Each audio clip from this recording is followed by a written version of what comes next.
Hola a todos, ¿cómo están? Bienvenidos a un nuevo capítulo de Tapa, donde te actualizo de política y actualidad. Eh, Hoy día vamos a hablar nuevamente de la guerra entre Irán y Estados Unidos, lo que está pasando. Y bueno, como ustedes saben, y como lo conversamos la semana pasada, el presidente Trump amenazó a Irán con atacar todo lo que era infraestructura crítica, como por ejemplo toda la que era infraestructura eléctrica, y dejarlos completamente en la edad de piedra. Así, esas fueron sus palabras. Eso llevó a que Irán se replanteara el tema de la guerra y llegaron a un acuerdo para un alto al fuego y empezar a tener negociaciones para poder llegar a una paz, a un acuerdo de paz. El alto al fuego no significa el fin de la guerra. Eso fue algo que muchos medios de prensa de manera deshonesta lo tildaron como una victoria iraní, pero eso no significa el fin de la guerra. Lo que significaba era, por ponerlos en palabras sencillas, es como que terminó el primer tiempo en el fútbol, por ejemplo.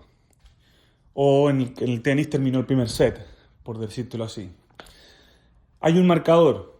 El marcador, como lo conversamos en el capítulo anterior, es abismante en favor hacia Estados Unidos.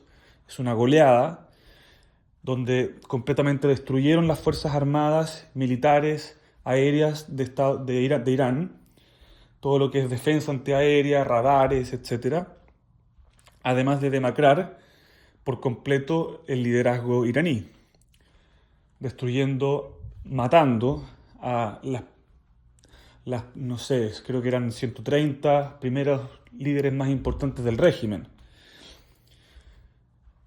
Bueno, y esto llevó a, como les decía, a las negociaciones y ahora es donde entramos al segundo tiempo, donde vamos a ver qué es lo que pasa, el cambio de estrategia. Y las negociaciones en Pakistán fueron fallidas y fueron fallidas principalmente por el tema de la desnuclearización de Irán. Recordemos que, como les dije en el capítulo anterior, no hay un acuerdo y no hay un fin de este conflicto sin que Irán no termine con sus ambiciones nucleares. No lo hay. Esa es la principal meta que tiene Estados Unidos. Si Estados Unidos no logra eso, Estados Unidos pierde, por decirlo así. Mientras que la estrategia de Irán, ya que no tienen más fuerza militar, tienen solamente dos formas de herir a Estados Unidos. Y eso es alargando la guerra, lo que más puedan. Y de esa forma le hacen un daño político a Estados Unidos, ya que en Estados Unidos los americanos no quieren guerra. Y mientras más dure la guerra, Donald Trump tiene más posibilidades de perder las elecciones de los midterms de fin de año. ¿Y qué significa eso? Si es que Donald Trump y el Partido Republicano pierden las elecciones de midterm y los demócratas ganan y se quedan con el Congreso y el House, lo que va a ocurrir es que Donald Trump va a perder prácticamente todo su poder político y seguramente van a llegar los impeachments, que ya sabemos que intentaron sacarlo de la Casa Blanca varias veces, y va a ser un circo los últimos 2 años y Donald Trump probablemente no va a poder hacer nada de lo que quiera hacer en este tiempo que le queda. Y la otra manera de hacer daño es económicamente, a través del petróleo. El precio del petróleo y el control del estrecho de Hormuz. En este sentido, la prensa no ayuda mucho y es bastante deshonesta, y ahí uno puede ver que la prensa ya no está en el negocio de contar las noticias realmente, sino que está en el negocio de hacer clics, de dramatizar las cosas y de, en el fondo, eh, crear pánico dentro de la gente. ¿Por qué digo eso? Porque en términos del petróleo, el petróleo ha subido bastante de precio desde el comienzo de la guerra, especialmente considerando de que en el momento en el que entró el presidente Trump a la Casa Blanca el año 2025, el precio del petróleo bajó considerablemente y ahora está subiendo considerablemente. Pero hoy día el precio del petróleo se encuentra alrededor de los $100. Hoy día por primera vez bajó los $100 el barril. Sigue siendo alto porque recordemos que estuvo muy abajo hasta fines del año pasado, comienzos de este año. Pero aquí es cuando uno ve que la prensa no ayuda, porque durante la época de Joe Biden, por ahí por el año 2022, el precio del petróleo por barril llegó a los $130. Imagínense, $130 el barril. Fue lo que llegó. Por ende, pero no hubo tanto pánico, no hubo tanto drama en ese entonces con respecto a ahora. Eso por una parte, pero eso no quiere decir que no dañe a Estados Unidos. Sigue dañando el tema del aumento del petróleo, por supuesto.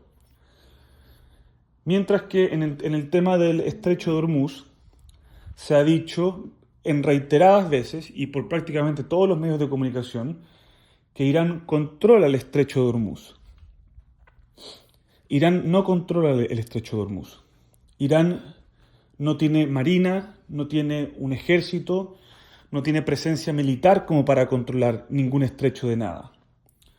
Lo que sí tiene a su favor es el miedo que ellos provocan, porque ellos han dicho que han puesto minas bajo el agua, cosa de que si pasa un buque petrolero, esas minas se activen y hagan explotar el buque, sin tener evidencia, porque no hay registros de que Irán efectivamente haya puesto minas bajo el mar.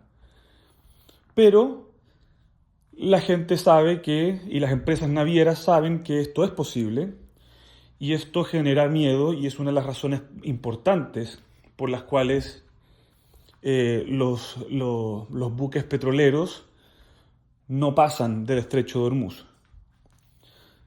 Y la otra es ataques con drones, que es que dicen que si pasa algún buque también corren el riesgo de ser atacados por drones y nuevamente hundir los barcos de estas empresas navieras que transportan petróleo o transportan otras cosas. Y esto ha llevado a que las empresas de seguro, porque a pesar de que Donald Trump ha intentado animar a las empresas a cruzar diciéndoles que no hay nada y que el ejército norteamericano los va a acompañar, las empresas de seguro le han dicho a las empresas navieras que si son golpeadas por una mina o por un dron, las empresas de seguro no van a cubrir las empresas navieras. Y eso definitivamente ha congelado el tráfico de Hormuz. Entonces no es que Irán controle el estrecho de Hormuz, porque como les acabo de decir, no tiene presencia militar ni de ningún tipo como para controlarlo, sino que es más que nada el miedo que infligen dentro de las empresas navieras y dentro del mundo.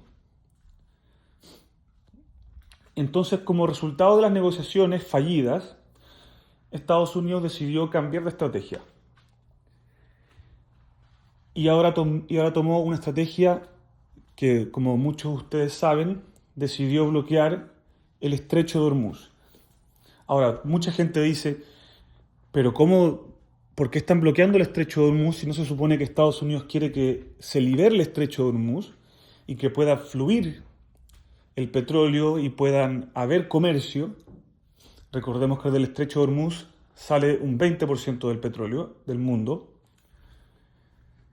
Pero aquí es donde también la prensa muestra su deshonestidad y en algunos casos hasta ignorancia. Primero, ¿por qué están haciendo este bloqueo? Para mostrar músculo. primero que nada, para mostrar quién es realmente quien controla el estrecho de Hormuz. Porque si Estados Unidos logra hacer un bloqueo del estrecho de Hormuz, quiere decir que Irán nunca tuvo control en el estrecho de Hormuz, sino que es Estados Unidos. Y de esta forma derriba el mito de que Irán controla el estrecho. Ahora, ¿cómo funciona realmente el bloqueo? Porque aquí vamos a hacer un pequeño paréntesis, porque como les dije anteriormente, se ha hablado mucho de que Estados Unidos está bloqueando lo que debería liberar. Bueno, así es como funciona. Estados Unidos solamente va a bloquear todo tipo de comercio, buques que salgan desde Irán. Todo lo que sea iraní va a estar bloqueado.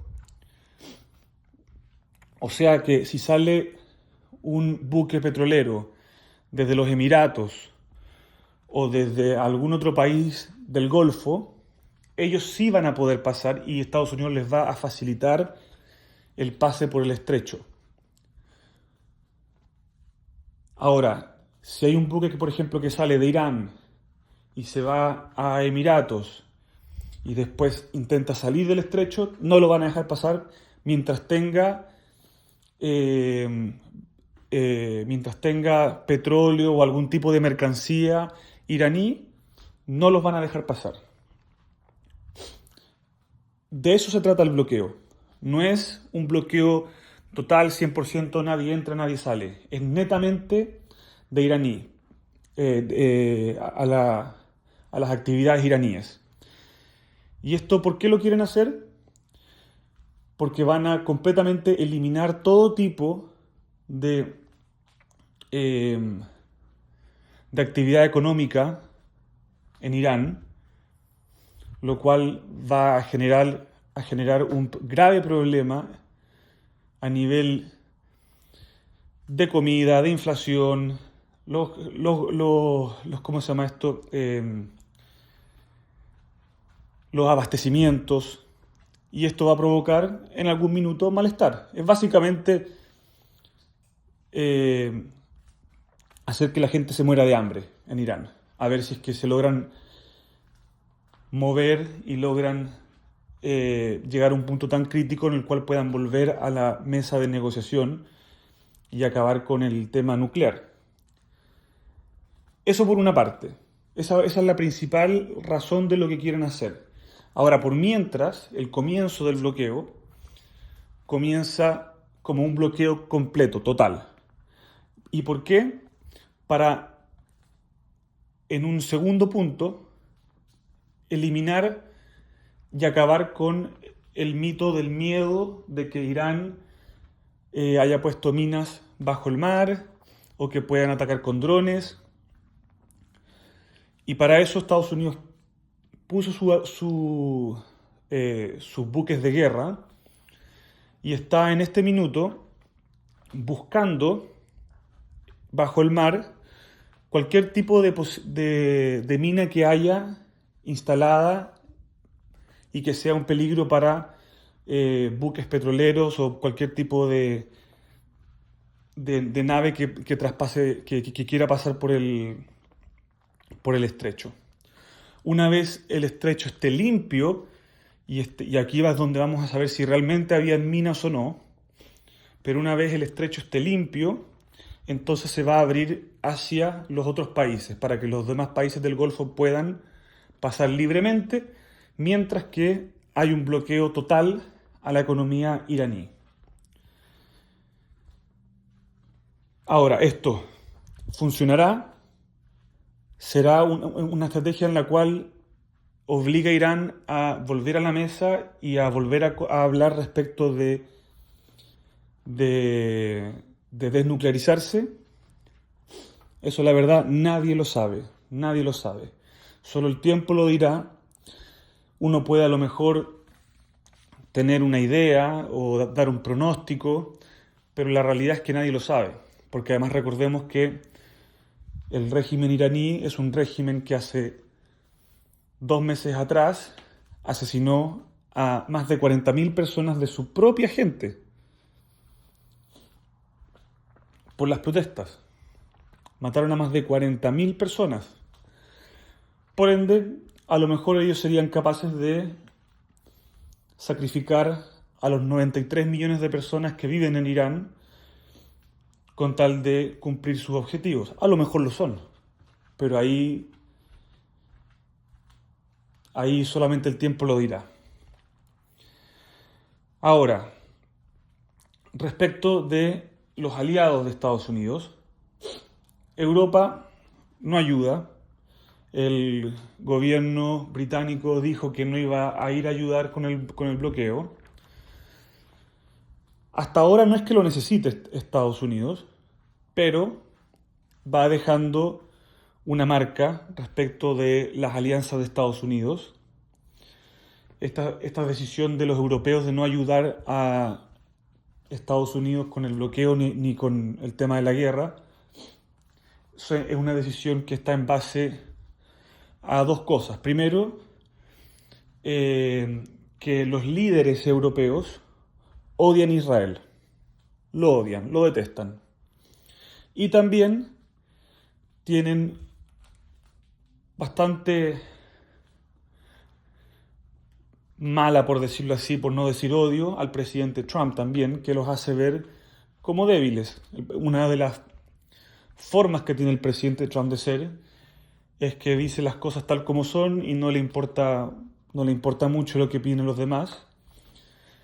Y Donald Trump ha demostrado y ha hecho ver al mundo que Europa es débil, que Europa no tiene cojones para ir a una guerra, que Europa económicamente sin Estados Unidos no tiene nada, que Europa lo ha hecho muy mal en términos de producción, en el sentido de que ya no produce ningún tipo de bienes, que lo ha hecho mal también en la parte de inmigración, con lo de las fronteras abiertas y todo eso. Y eso a los líderes europeos no les ha gustado y este es el payback, por como decirlo así. Y bueno, también se ve aquí la debilidad de Europa con el último movimiento que ocurrió en las Naciones Unidas el fin de semana, el cual estoy bastante seguro que nadie de los que están escuchando hoy día se enteraron, porque la prensa prácticamente no lo dijo en ninguna parte. Pero la ONU, con los votos de el Reino Unido, Francia, España, Alemania y otros, pusieron a Irán como el, ¿cómo se dice? ¿Cuál es la palabra correcta? Como presidir, el país que va a presidir la Comisión de Derechos Humanos en la ONU. Algo que nadie puede entender. O sea, un país que hace 2 meses atrás asesinó a 40.000 de sus propias personas y trata a su gente de la manera en cómo los trata, ¿cómo se puede explicar que los pongan al frente de la Comisión de Derechos Humanos? Es algo sin ninguna lógica en absoluto. Pero bueno, eso muestra solamente debilidad, especialmente debilidad en términos de la OTAN, lo débiles que son. En términos de alianza, no necesariamente en términos militar, pero en términos de alianza. Es una alianza débil hoy en día. Mientras que por otra parte, los países del Golfo sí están ayudando y sí van a seguir ayudando en el bloqueo a Estados Unidos y a Israel. Lo cual es un poco irónico porque son países árabes ayudando a países, a Israel, el país judío, donde supuestamente hay un gran conflicto ahí, pero están unidos para dar el bajo al régimen iraní. De hecho, hace pocos días hablé con algunos amigos que viven en Emiratos Árabes, que viven en Qatar, y me han contado cómo es que los gobiernos, sus respectivos gobiernos, han tomado medidas para sancionar a Israel, o sea, a Israel no, a Irán, perdón, a Irán, desde el cancelamiento de visas a turistas, residentes, inversionistas iraníes en sus propios países, congelamiento de cuentas bancarias, o sea, hay un montón de inversionistas iraníes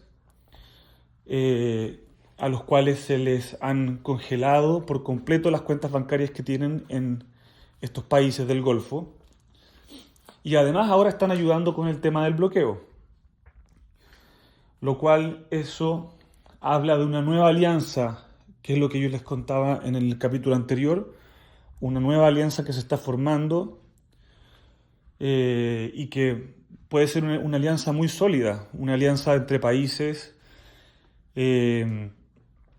con mucho dinero, con, con economías muy estables, economías que son muy importantes para el mundo porque son exportadores de petróleo, por ejemplo, de gas.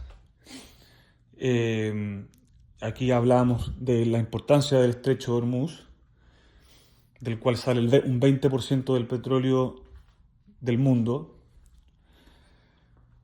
Entonces es una alianza bien interesante y que además también cuentan con sistemas de defensa modernos y además buscan la ayuda de Estados Unidos militarmente. O sea, Arabia Saudita, una de las cosas que quiere, una vez termine la guerra, es tener un acuerdo de defensa militar como el que tiene Israel con Estados Unidos. Hacer un domo, una cosa bien moderna. Ahora, para terminar, esta es, en mi opinión, el tema de la guerra en Irán, es la apuesta más riesgosa de Trump. Ya que si de partida ya no hay vuelta atrás, ya está metido, ya no puede salirse porque si se sale va a quedar como un cobarde y va a quedar como que habría perdido. A pesar de que si tú lo miras en términos de la prensa, eso va a ser sí o sí igual. O sea, ustedes lo vieron la semana pasada. Trump amenaza con atacar a Irán y ¡pum! Lo tildan de criminal de guerra, que tal por cual, qué sé yo, que es un dictador, que qué sé yo. Dice, ok, nos vamos a atacar, vamos a entrar en negociaciones. ¿Qué es lo que hace la prensa? Dice, Trump es un cobarde, no se atrevió a hacer lo que iba a hacer. Es un circo, la verdad. Entonces, haga lo que haga, termine como se termine este conflicto, para la prensa esto va a ser una derrota de Donald Trump. Pero en la vida real es riesgosa porque es la apuesta más riesgosa del presidente Trump, porque si esto se extiende o no termina con las ambiciones nucleares de Irán, esto le va a afectar negativamente en las elecciones de fin de año y podríamos dar por cerrado que es el fin de la administración Trump como la conocemos. Posiblemente con impeachments y le van a bloquear todo tipo de ley que quiera sacar, etc. Mientras que si gana la guerra en Irán, acaba con las ambiciones nucleares del régimen iraní, el petróleo va a bajar rápidamente de precio, el estrecho de Hormuz va a fluir mejor que nunca y esto va a llevar a una victoria muy probable del presidente Trump en las elecciones de fin de año, lo cual le podría dar más poder del que tiene ahora. Es una apuesta difícil y vamos a ver si es que esta estrategia nueva funcionará o no. Nadie sabe si es que va a funcionar, nadie tiene la posibilidad de ver si es que funciona o no, porque como les dije, el régimen iraní ha demostrado que están dispuestos a matar a su propia gente para seguir con sus ambiciones. Entonces, ¿cuánta gente, cuánto está dispuesto a tolerar estas personas, la gente iraní? Y bueno, ver si es que funciona o no. Eso solamente el tiempo lo dirá. Así que nada, los dejo, nos vemos en el siguiente capítulo y estén muy atentos a lo que todo va a ocurrir.